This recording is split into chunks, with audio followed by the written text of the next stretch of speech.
Hi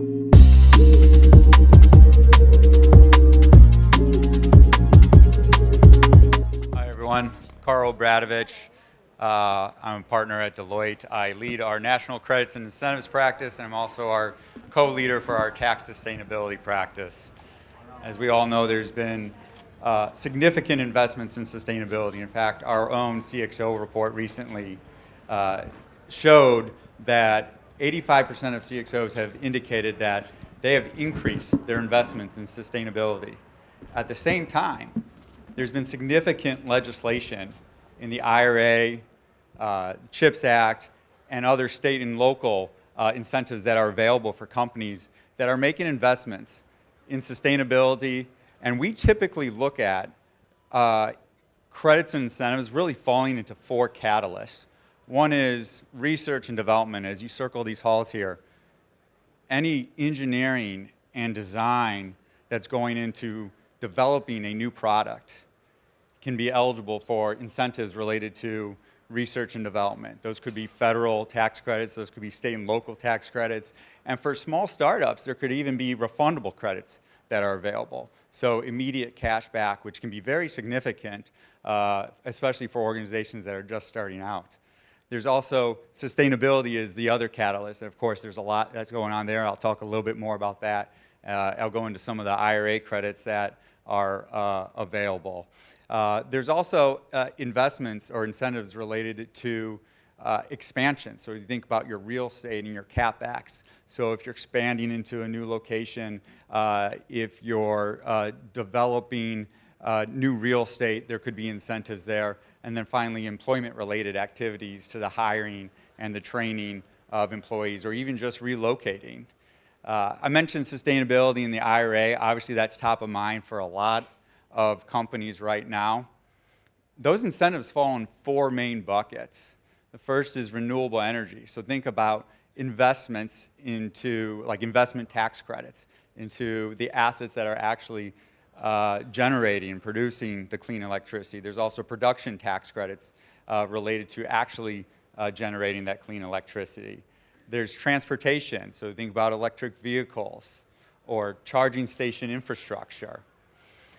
There's also advanced manufacturing. This could be clean energy components, the manufacturing of clean energy components such as solar, wind, battery, other energy storage as well. And then finally, the fourth main bucket under the IRA is what we'll call molecules. So think about carbon capture sequestration or hydrogen production as potential areas under that bucket. I'll give you a real practical example to kind of fit those four catalysts and how it could actually benefit even startup companies. So think about if a company that's developing a sustainability-related product. There's engineering and design going into that product initially. And that could be for the employees. That could be related to third parties that are assisting with some of that design and engineering. It could be related to testing. It could also be for the supplies, right? If there's some prototypes or pilot models that are being developed. All those activities can relate to an R&D credit or other types of incentives. But it's not just the design that goes involved. If it's a sustainability product, there could be an advanced manufacturing credit that's available. Again, it could be a solar or another type of clean energy component. So there could be IRA credits that are also available. But then you need a place to start to produce it or to manufacture it. And that's where the expansion credits come in for the development of that real estate or expanding your existing business.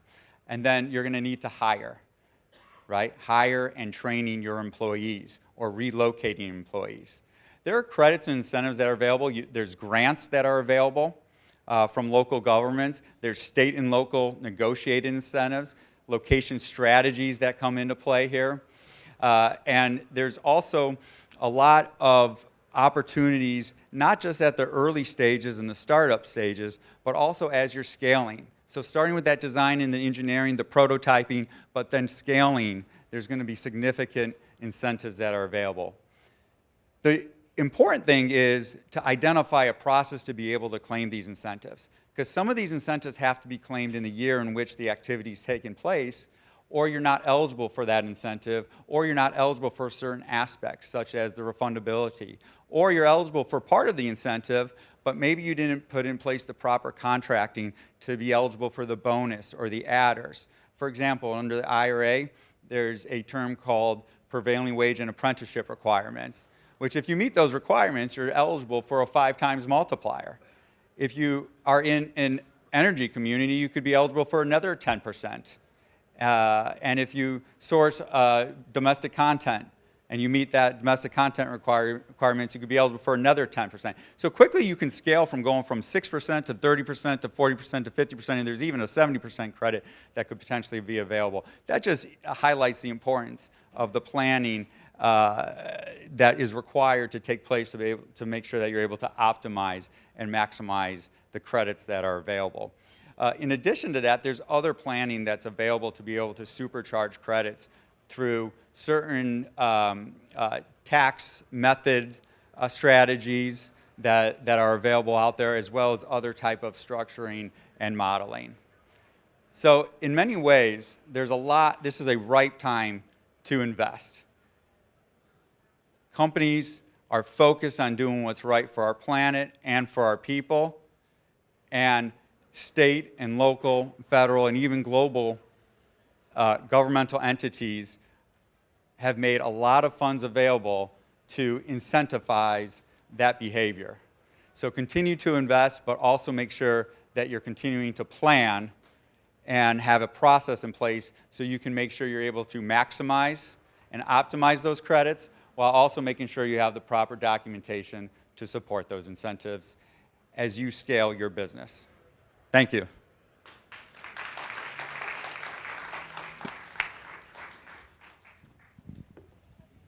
Introducing Melissa Klembara. Hey.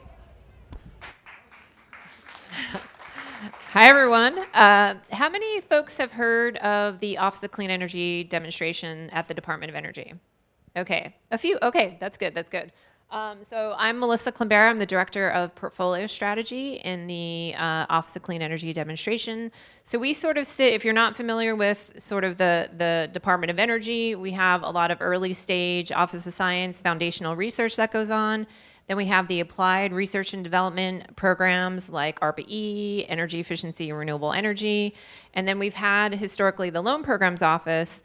And this new office, the Office of Clean Energy demonstration, is really meant to fill in that gap, that critical gap that has been missing in significant amount of money that's needed to fund first-of-a-kind, large-scale pilot and commercial demonstrations. So we're really an equity investor. We're not the Loan Programs Office in that they're expecting repayment of the loan. So we're really public-private partnership, cost-share partner, where we're looking for at least 50-50 cost share in the type of technologies that we're investing in.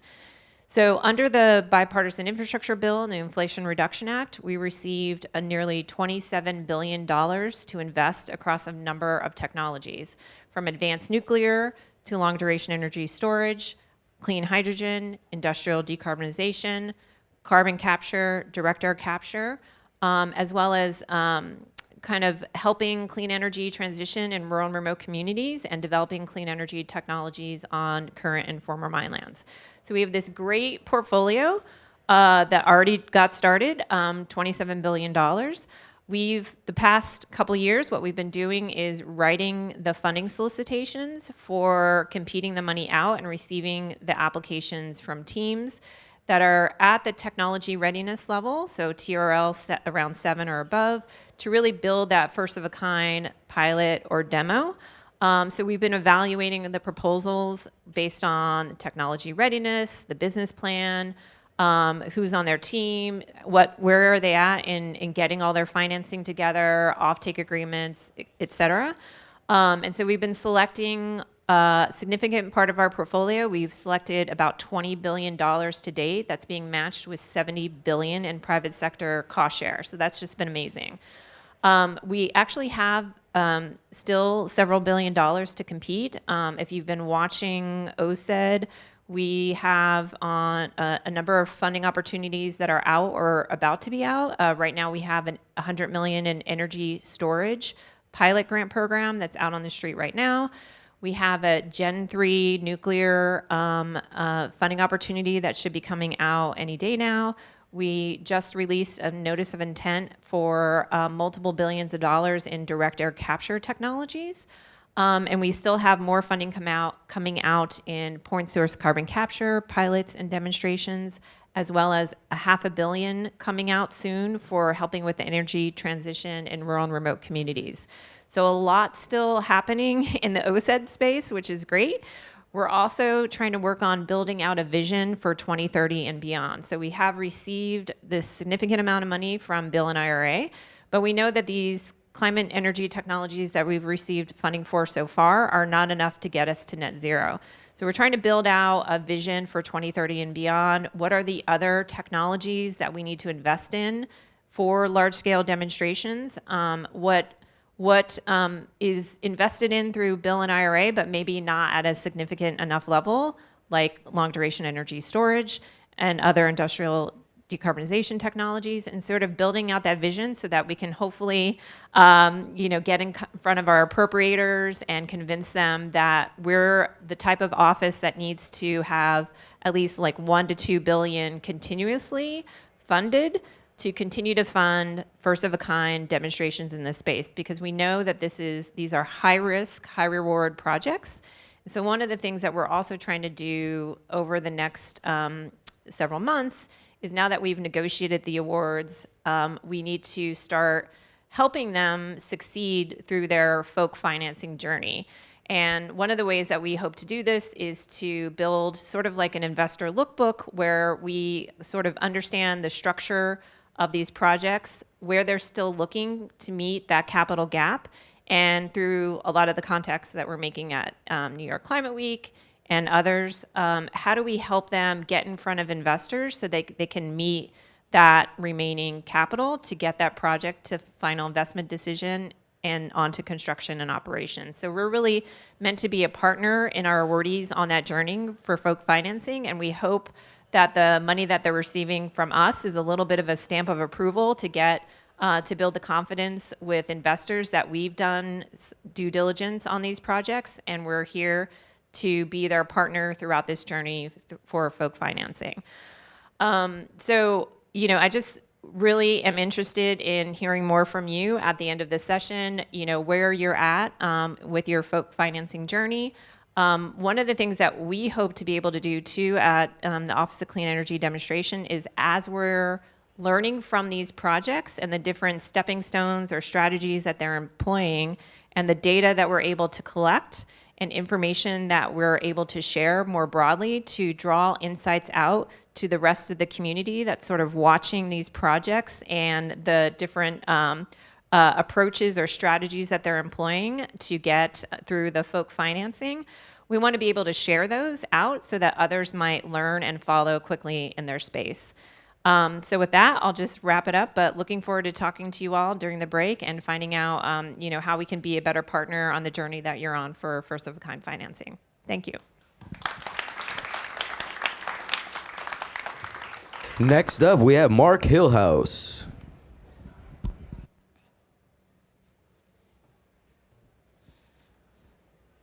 Afternoon, everybody. It's a pretty amazing event. It's got to be the highlight of my Climate Week, hopefully of yours too.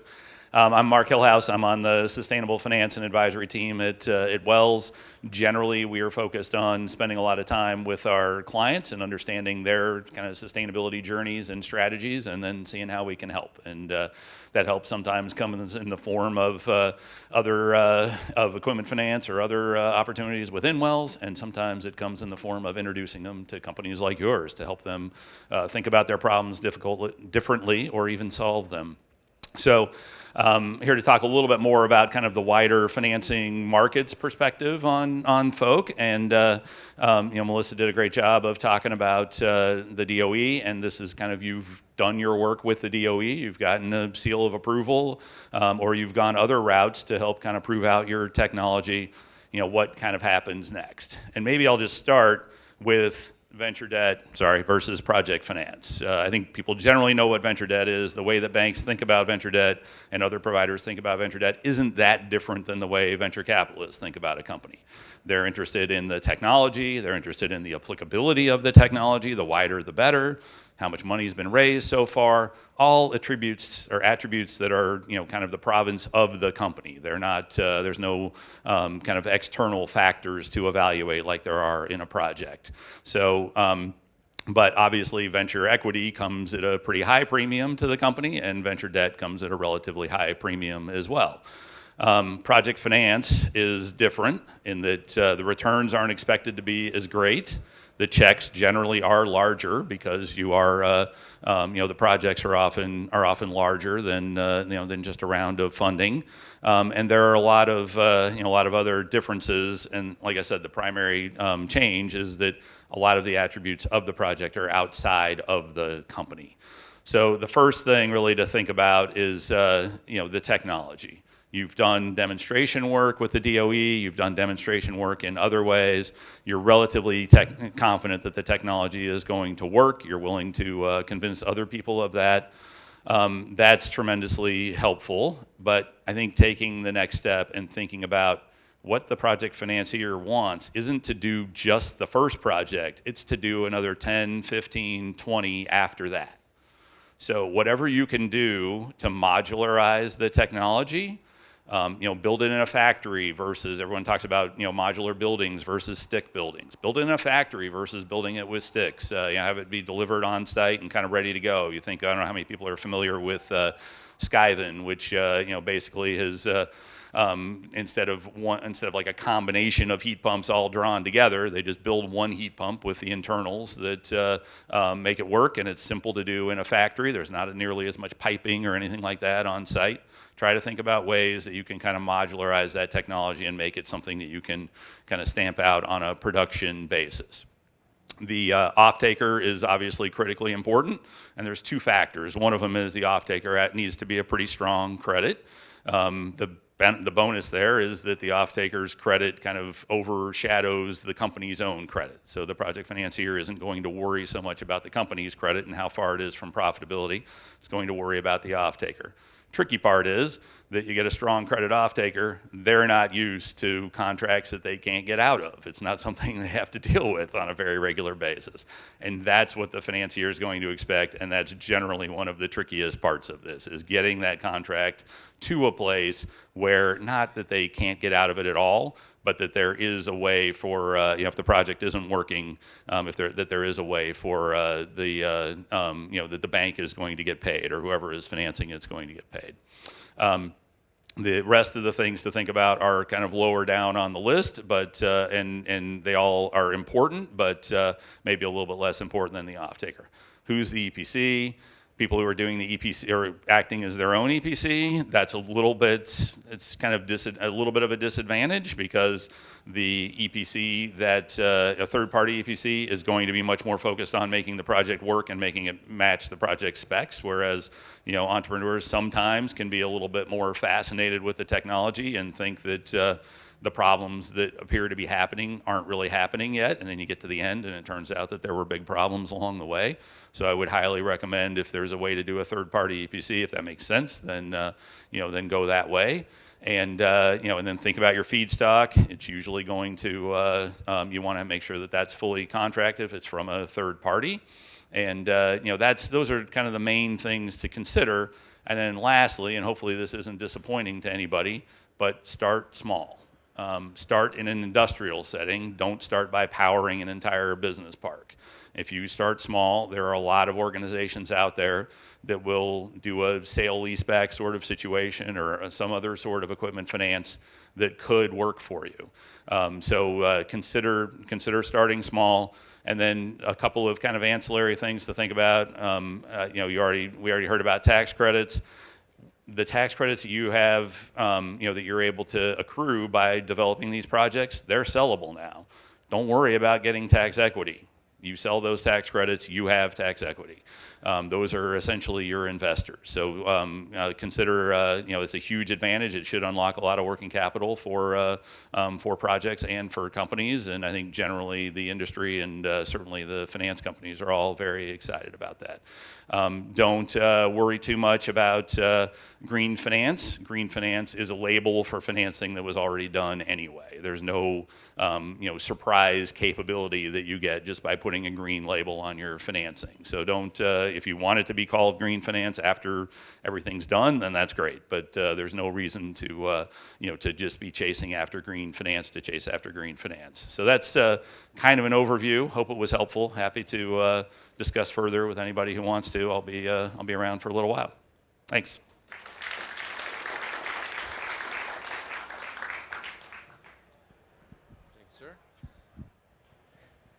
Next, we have Garrett Winther. All right, thank you. Hello, my name is Garrett Winther. I'm Chief Venture Officer here at Newlab. So what that means is that I get to hang out with all these companies we're meeting every single day, which is a privilege for me. But it means that I get every walk through the door every day and I get their problems, right? Like, hey, I'm trying to find this money, I'm trying to find this thing, I'm trying to find this scientist, I'm trying to find this engineer. And I mean, we're talking about FOAK. I think you've heard a lot from like the larger and like what does it mean from a mechanical side to receive the financing. What I want to talk about is like the softer side. There's a softer side to FOAK financing that people don't talk about. It's typically spreadsheets and send me your engineering drawings, but the reality is that it's very much still a people and relationship and place-based game. And I want to start it out with a really sad story. Not sad. It's not sad yet, but it's getting there. Company I invested in a few years ago. They raised venture capital, amazing chemistry-oriented recycling company. I won't tell you the exact name. They spun out of university, raised a little bit of venture capital, got to a pre-FOAK, right, where they're filling up a small room, showing off their technology. That works. And then they need to go and do a FOAK. They need to do their first facility. So they go and raise $50 million. Everybody gives big high fives, raise a whole bunch of money. Then they had to go search all over the United States where they put it. They had to build all these relationships. They had to figure out workforce. They had to figure out the regulations. They had to figure out real estate. And they used all this very expensive venture capital money to build an amazing facility. They actually built it faster than anybody ever expected. Got this thing up and running in 12 months, and it was doing everything that their science said they would do on a bench top. They started loading up all this big follow-on financing, starting to get all the big names ready to unload a ton of capital into this company to scale it across the nation.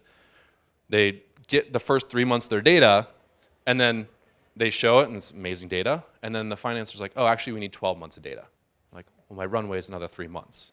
So all of a sudden, they're stuck in this world where they're stuck with only venture capital, all the systems that they built themselves, and they're now in the position to have to take a massive down round, like recap effectively their entire company just to keep the thing alive with amazing data, an amazing facility, and things that nobody believed it actually can do.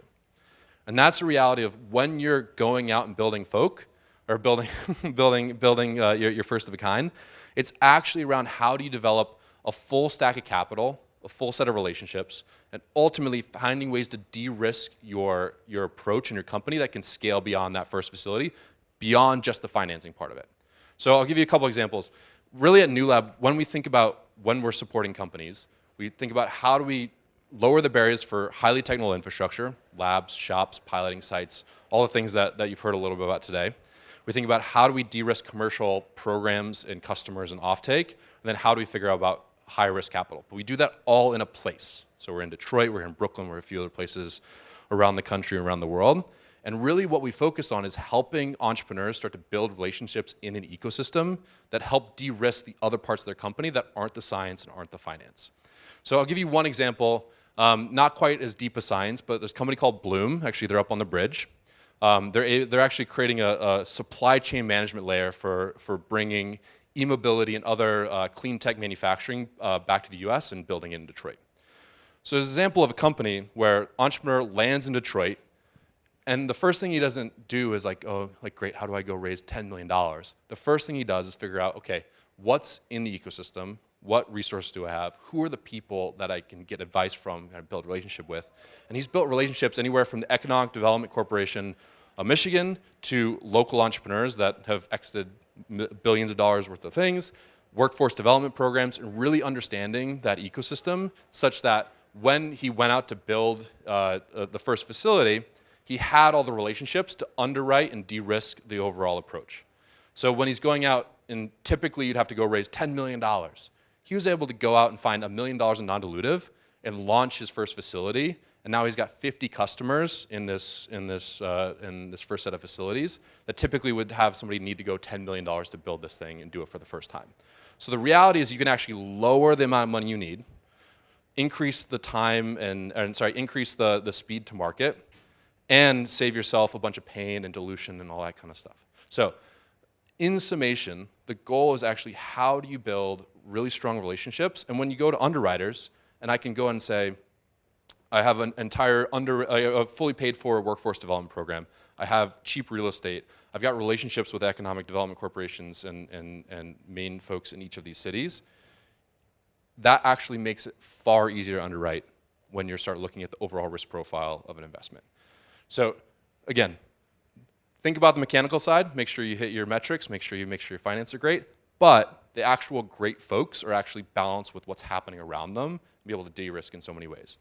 And I'll just leave this one thing to keep an eye out for and some projects that we're working on. We're actually doing a lot of work right now in New Orleans with the Department of Energy in New Orleans, really around the emerging scale DAC hub and energy transitions that's happening in New Orleans. The first thing that we do when we go into a geography is figure out who's doing what players are there, what industry is there, who are the investors, what's the regulatory scene like, what does it mean to interact with the community and be part of the community.